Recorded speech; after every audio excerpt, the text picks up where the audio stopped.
Welcome friends to our channel MSG tutorial. आज बहुत दिनों बाद हम मिल रहे हैं अपने इस चैनल पे।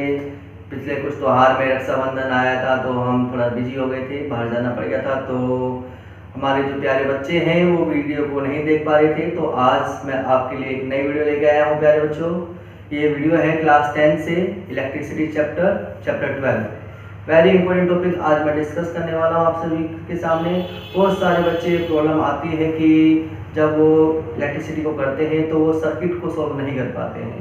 आज हमारा जो मेन मकसद होगा इस सर्किट को ही सॉल्व करना होगा। मात्र चंद सेकंडों में, चुटकियों में आप सॉल्व करना सीखेंगे किस तरह से आप किसी भी कॉम्प्लेक्स इलेक्ट्रिक सर्किट को सॉल्व कर सकते हैं और उसमें इलेक्ट्रिक करंट, पोटेंशियल डिफरेंस और इक्विवेलेंट रेजिस्टेंस को फाइंड आउट करते हैं।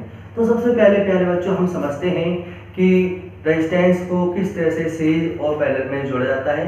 तो हमारा आज का टॉपिक है कॉम्बिनेशन ऑफ रेजिस्टेंस, मतलब हम किसी भी रेजिस्टेंस को किस तरह से सर्किट में यूज कर सकते हैं। तो दो कंसेप्ट होते हैं प्यारे बच्चों। एक कंसेप्ट होता है इसमें सीरीज में, मतलब रजिस्टर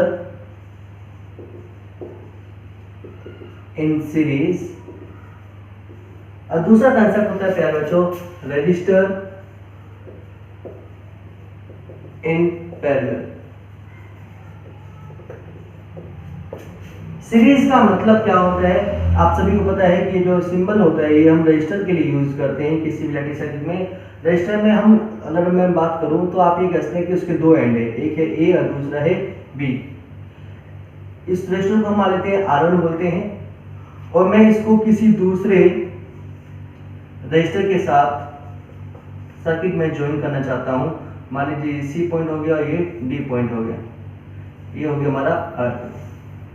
अब इस रजिस्टर को हम किसी भी सर्किट में कई तरीके से कनेक्ट कर सकते हैं। तो जनरली जो हम देखते हैं वो दो मेथड हम देखते हैं, या तो सीरीज में लगा होगा या पैरेलल में लगा होगा। अब सीरीज और पैरेलल का मतलब क्या होता है उसको समझते हैं। अगर हम इन रजिस्टर को इस तरह से कनेक्ट करेंगे,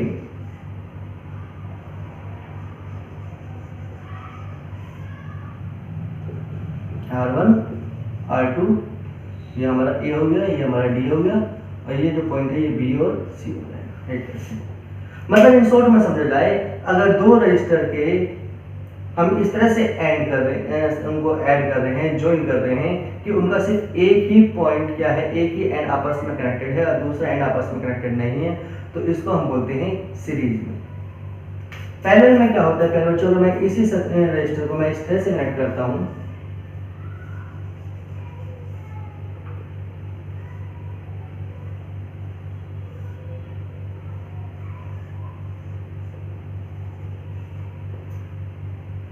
R1 R2, ये हमारा A पॉइंट, ये हमारा B पॉइंट, इसका ये हमारा C पॉइंट, ये हमारा D पॉइंट। जब दोनों एंड एक दूसरे से कनेक्टेड होते हैं, मतलब एक रजिस्टर का एक एंड दूसरे रजिस्टर के दूसरे एंड से और ऐसे उसका दूसरा एंड भी उसी रजिस्टर के दूसरे एंड से कनेक्टेड होता है, तो उसको हम बोलते हैं पैरेलल में।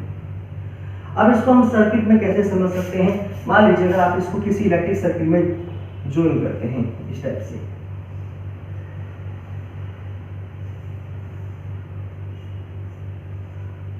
ये हमारी की, ये हमारा कोई भी बैटरी वोल्टेज इसकी, ये प्लस माइनस टर्मिनल, आप सभी जानते हैं करंट यहाँ से फ्लो करेगा, इस टाइप से जाएगा आई। अब जब ये करंट यहाँ पे जाएगा तो इसको एक सीधा पाथ पे लेकर जाने के लिए ये without any breakage, without any dividing, ये पास होके यहाँ से निकल जाएगा। तो जब हमारा सर्किट के अंदर इलेक्ट्रिक करंट का कोई भी डिवीजन नहीं होता है रजिस्टर के अंदर, तो हम कह सकते हैं कि वो रजिस्टर्स आपस में सीरीज में कनेक्टेड हैं। सेम ऐसे अगर हम यहाँ पे करते हैं प्यारे बच्चों,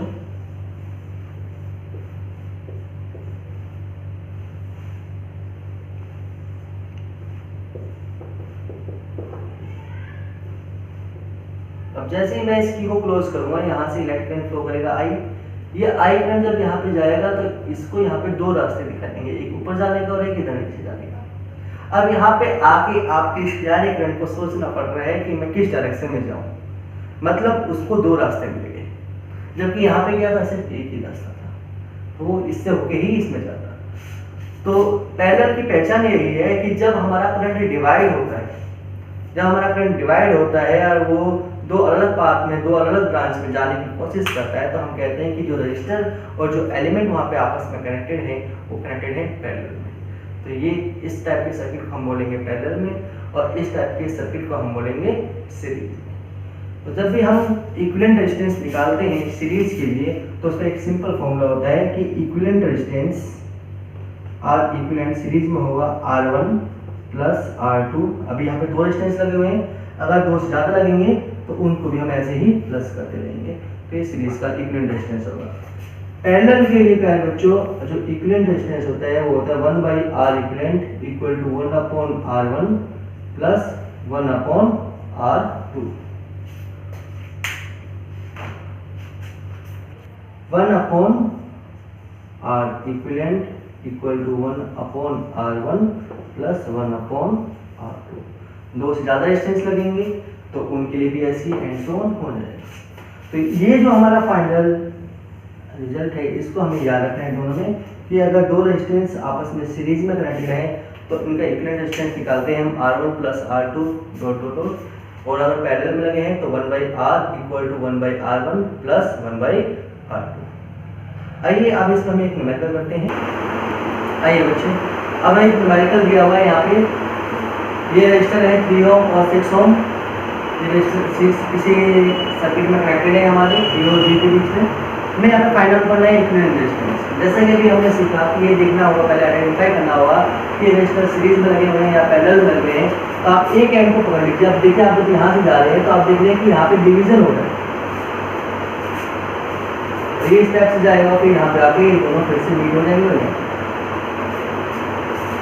दूसरा जो देखने का तरीका वो ये है, आप ये देखिए जो 3 ओम का एक एंड है वो किससे कनेक्ट है। हम देख रहे हैं वो 3 ओम का एक जो एंड है वो 6 ओम के एक एंड से कनेक्ट है। अब हम देखेंगे क्या 3 ओम का दूसरा एंड भी 6 ओम से ही कनेक्टेड है। अगर 3 ओम का दूसरा एंड भी 6 ओम से ही कनेक्टेड है तो हम कहेंगे कि ये पैरेलल में। इसका ध्यान रखेंगे, बहुत सिंपल लॉजिक मैं आपको बता रहा हूँ। रजिस्टर में दो एंड हमें देखने को मिलते हैं, अगर दोनों एंड आपस में कनेक्टेड हैं तो हम कहेंगे पैरेलल में है, और सिर्फ एक ही एंड अगर कनेक्टेड देखने को मिलता है तो हम कहेंगे कि वो सीरीज में कनेक्टेड है। अब आप यहाँ पे देख रहे हैं कि 3 ओम रजिस्टर है, इसका एक एंड ये रहा, दूसरा एंड ये रहा। इस 3 ओम का एक एंड 6 ओम के एक एंड से कनेक्टेड है, और इसी रजिस्टर का दूसरा एंड 6 ओम के दूसरे रजिस्टर से कनेक्टेड है। इसका मतलब 3 ओम और 6 ओम क्या है, पैरेलल में कनेक्टेड है। अब पैरेलल में इक्विवेलेंट रेजिस्टेंस निकालने के लिए फॉर्मूला क्या होता है, 1/R1 प्लस 1/R2।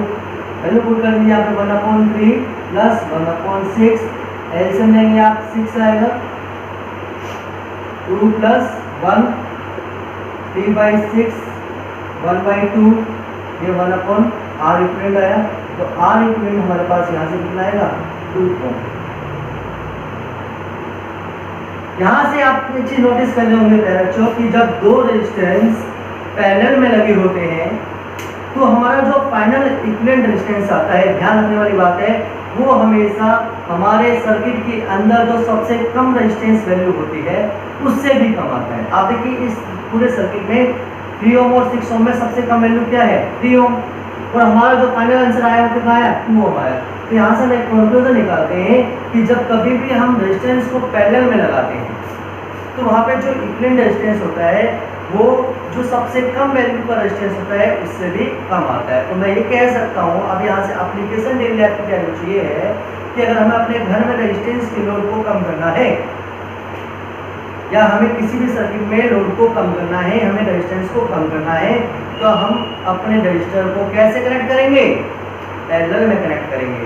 अगर हमें किसी भी सर्किट में रेजिस्टेंस की वैल्यू को कम यूज़ करना है और हमारे पास वो रेजिस्टेंस नहीं है तो मैं इनको इस तरह से अरेंज करूँगा कि वो रेजिस्टेंस की वैल्यू कम से कम हो जाए, क्योंकि हमें एक लॉजिक यहाँ से पता चल चुका है कि रजिस्टर जितने भी कनेक्टेड हों, लेकिन अगर पैरेलल में कनेक्टेड है तो पैरेलल में रेजिस्टेंस की वैल्यू वही आएगी जो सबसे कम है उससे भी कम आएगी।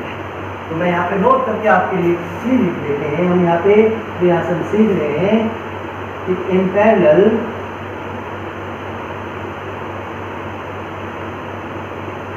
Equivalent resistance is always, always मतलब हमेशा, less than the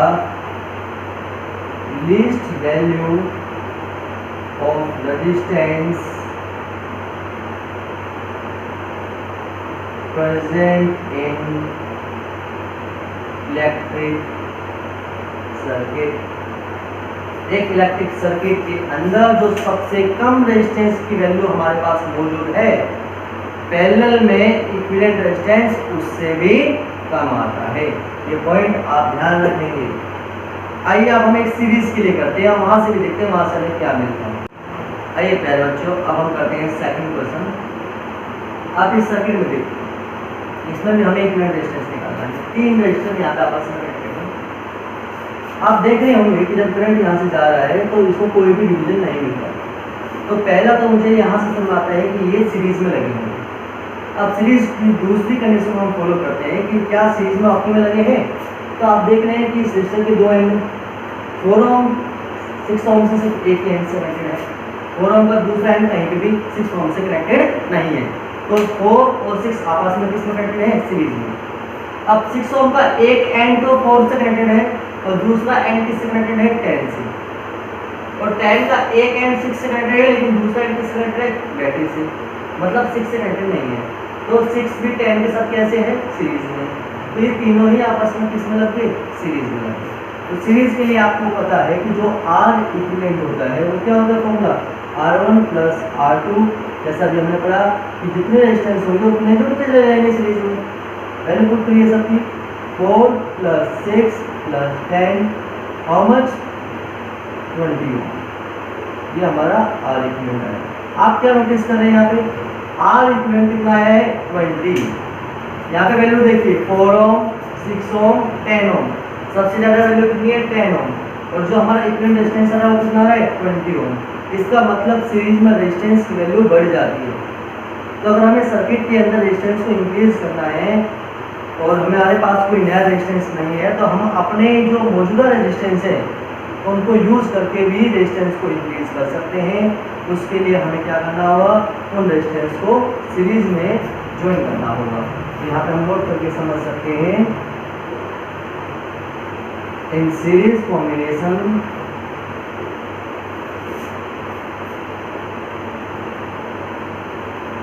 equivalent resistance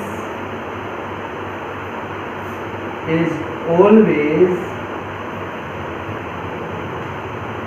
greater than the highest value of resistance present in electric circuit. एक इलेक्ट्रिक सर्किट के अंदर रेजिस्टेंस जो सीरीज कॉम्बिनेशन में होता है वो सबसे ज़्यादा वैल्यू के रेजिस्टेंस से भी ज़्यादा होता है। तो कई बार हमारे एग्जाम में क्या बच्चों क्वेश्चन इस टाइप से आता है, हमें इक्विवेलेंट रेजिस्टेंस दिए होते हैं, रेजिस्टेंस की वैल्यू दी होती है और हमसे ये पूछा जाता है कि ये बताइए कि ये किस में लगे होंगे, सीरीज में या पैरेलल में। तो अगर आप ये देखते हैं कि इक्विवेलेंट रेजिस्टेंस की वैल्यू बाकी जो सर्किट में रेजिस्टेंस लगे हुए हैं उनसे ज़्यादा है, तो हम कह सकते हैं कि इनको हमने सीरीज में कनेक्ट किया होगा। और अगर इक्विवेलेंट रेजिस्टेंस की वैल्यू जो सबसे कम रेजिस्टेंस है उससे भी कम है, तो हम कह सकते हैं कि इन रेजिस्टेंस को हमने पैरेलल में कनेक्ट किया होगा। आइए अब हम एक दो और सवाल करते हैं जिससे ये टॉपिक हमें और अच्छे से क्लियर होगा। आइए बच्चों, पहले न्यूमेरिकल से पहले अब तक जो हमने यहाँ पे सीखा है एक बार उसके कुछ की पॉइंट्स हाईलाइट करते हैं। यही की पॉइंट वो मेन पॉइंट हैं जो आपको इस डेरिवेशन को सोल्व करने में, मतलब इस टाइप के न्यूमेरिकल को सोल्व करने में आपकी मदद करेंगे। अगर आप इन की पॉइंट का ध्यान रखेंगे तो सर्किट एनालिसिस से रिलेटेड किसी भी प्रकार के न्यूमेरिकल्स को आप बड़े आसानी से सोल्व कर सकते हैं। 3 पॉइंट मैंने सीरीज और पैरेलल लिखे हैं। पहला पॉइंट है इलेक्ट्रिक करंट सेम। सीरीज के अंदर इलेक्ट्रिक करंट सेम रहता है whatever be there resistance और लोड। अगर हमारे पास जो डिवाइस लगे हुए हैं वो सीरीज में लगे हुए हैं, रेजिस्टेंस सीरीज में लगे हुए हैं, तो सभी डिवाइस के अंदर से सेम करंट फ्लो करता है। करंट किसी में भी कम और ज़्यादा नहीं होगा, चाहे उनका रेजिस्टेंस 2 ओम हो या उनका रेजिस्टेंस 1000 ओम हो। जितना रेजिस्टेंस 2 ओम से करंट इलेक्ट्रिक करंट 2 ओम से फ्लो करेगा उतना ही 1000 ओम से भी फ्लो करेगा, अगर वो किस में लगे हुए हैं? सीरीज में लगे हुए हैं। सेकेंड है सीरीज में पोटेंशियल डिफरेंस डिवाइड होता है। जो हमारा पोटेंशियल डिफरेंस होता है, वोल्टेज होता है, वो सीरीज में अगर सर्किट लगे होते हैं तो उन सभी में वो क्या होता है, डिवाइड होता है।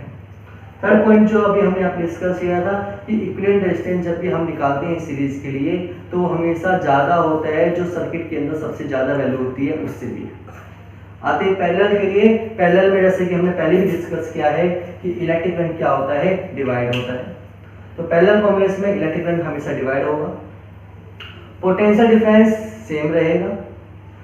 Equivalent resistance is always less than the least value of resistance, और जो इक्विवेलेंट रेजिस्टेंस होता है वो हमेशा लेस होता है जो सबसे कम रेजिस्टेंस हमारा वहाँ पर मौजूद है उससे भी। अब हम इन पे एक न्यूमेरिकल करते हैं जिससे कि आपको ये सभी पॉइंट अच्छे से क्लियर हो और आप समझेंगे किस तरह से हम इनका यूज़ करते हैं जब कोई भी हमारे पास नेटवर्क प्रॉब्लम आती है, कोई भी हमारे पास सर्किट एनालिसिस का क्वेश्चन आता है तो हम उसको कैसे सॉल्व करते हैं। देखिए बच्चों, अब हमारे पास ये कॉम्प्लेक्स सर्किट है। ज़्यादातर ऐसे ही क्वेश्चन आपसे बोर्ड एग्जाम में पूछे जाते हैं। हमारे पास एक सर्किट दिया हुआ है, 4 ओम, 3 ओम और 6 ओम हमारे पास सर्किट में कनेक्टेड है 12 वोल्ट बैटरी के साथ, सेल के साथ, और की लगी हुई है की।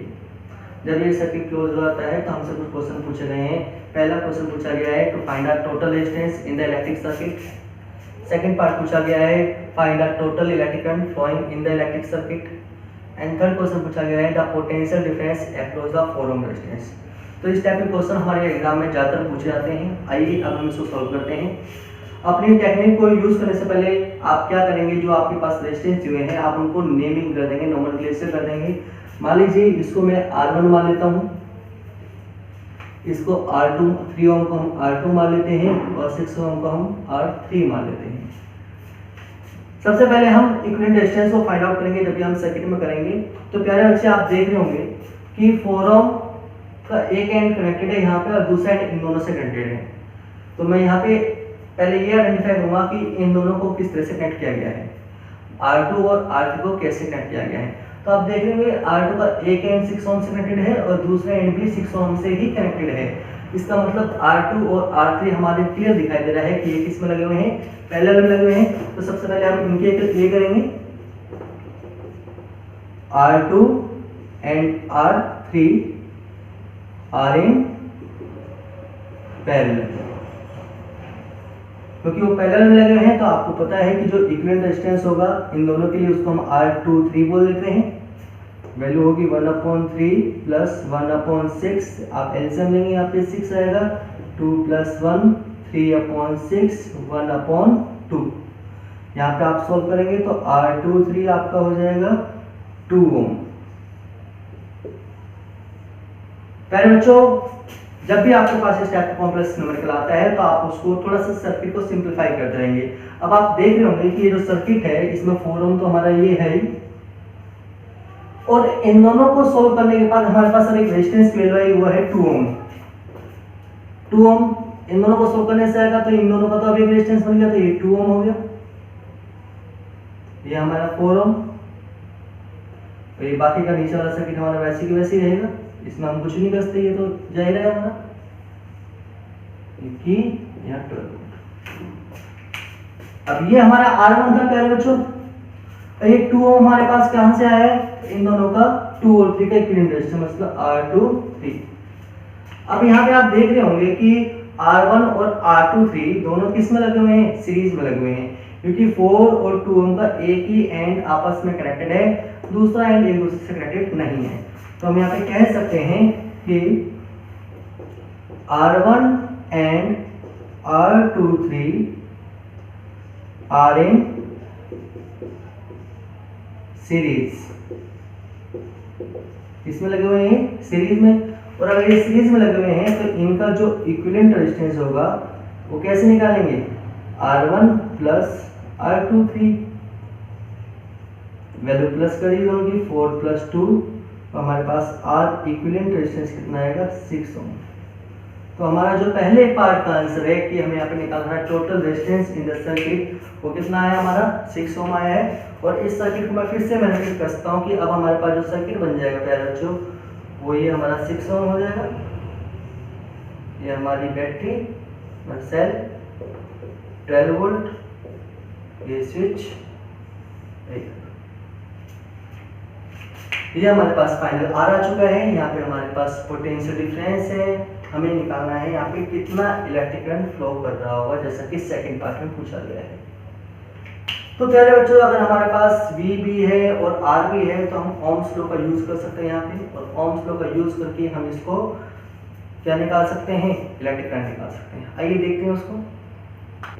देखिए बच्चों, अब हम यहाँ पे ओम्स लॉ यूज करते हैं सेकंड पार्ट को निकालने के लिए, using Ohm's law. Ohm's law अगर आप यूज करते हैं तो आप जानते हैं कि यहाँ से I = V/R होगा। V पोटेंशियल डिफरेंस हमें यहाँ पे 12 दिया हुआ है प्यारे बच्चों, और रेजिस्टेंस हमारे रेजिस्टेंस आया है 6।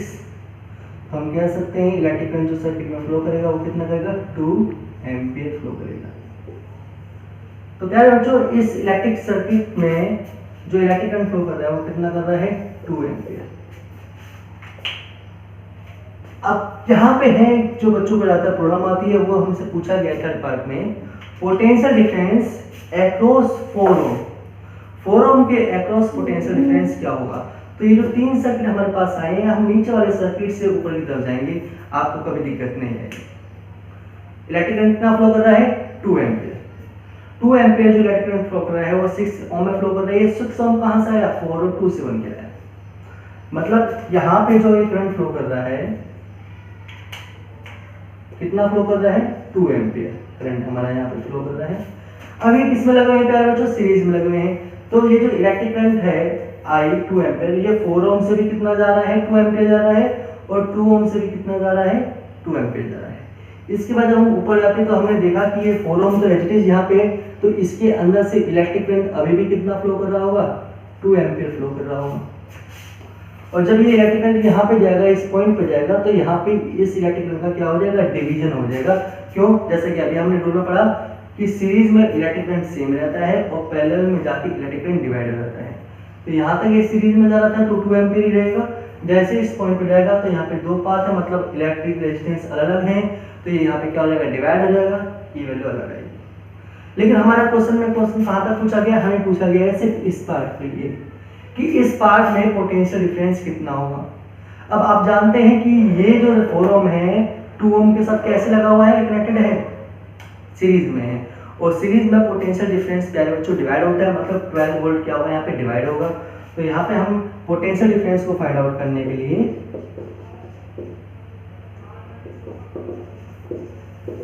हम फिर से ओम्स लॉ को यूज करेंगे। आप जानते हैं ओम्स लॉ का फॉर्मूला होता है V = IR। अब रेजिस्टेंस हमारा पोटेंशियल डिफरेंस किसके अक्रॉस है, पोटेंशियल डिफरेंस अक्रॉस 4 ओम। तो रेजिस्टेंस की वैल्यू तो हमें यहाँ पे दी हुई है 4 ओम, 4, और इस 4 में से इलेक्ट्रिक करंट कितना फ्लो कर रहा है, 2 एम्पियर मल्टीप्लाई 2, तो वोल्टेज हमारा कितना आएगा, 4 × 8 वोल्ट। तो ये हमारे तीसरे पार्ट का आंसर हो जाएगा। तो हमने यहाँ पे तीनों पार्ट सोल्व कर लिए, electric current, equivalent resistance and potential difference. तो प्यारे बच्चों, इस तरह से हम सॉल्व करते हैं। अभी हम और भी न्यूमेरिकल करेंगे, आप कमेंट सेक्शन में हमें कमेंट कर सकते हैं। अगर आपको किसी भी प्रकार की कोई भी न्यूमेरिकल में प्रॉब्लम आती है तो आप हमें करेंगे। नेक्स्ट क्लास में मैं ज़्यादा से ज़्यादा न्यूमेरिकल पर फोकस करूँगा आपके लिए, और अच्छे अच्छे न्यूमेरिकल लेके आऊँगा। अगर आपको हमारी ये वीडियो पसंद आई हो प्यारे बच्चों, तो इस वीडियो को लाइक, शेयर एंड सब्सक्राइब करना ना भूलें। नीचे एक बेल आइकन आ रहा होगा, उस बेल आइकन को जरूर क्लिक करें, जिससे कि हमारे जितने भी वीडियो हैं उसकी नोटिफिकेशन आपको टाइम टू टाइम मिलती रहे, और आप हमारे इस चैनल पे लगातार आगे अपनी एजुकेशन नॉलेज को बढ़ाते रहें। धन्यवाद, थैंक यू।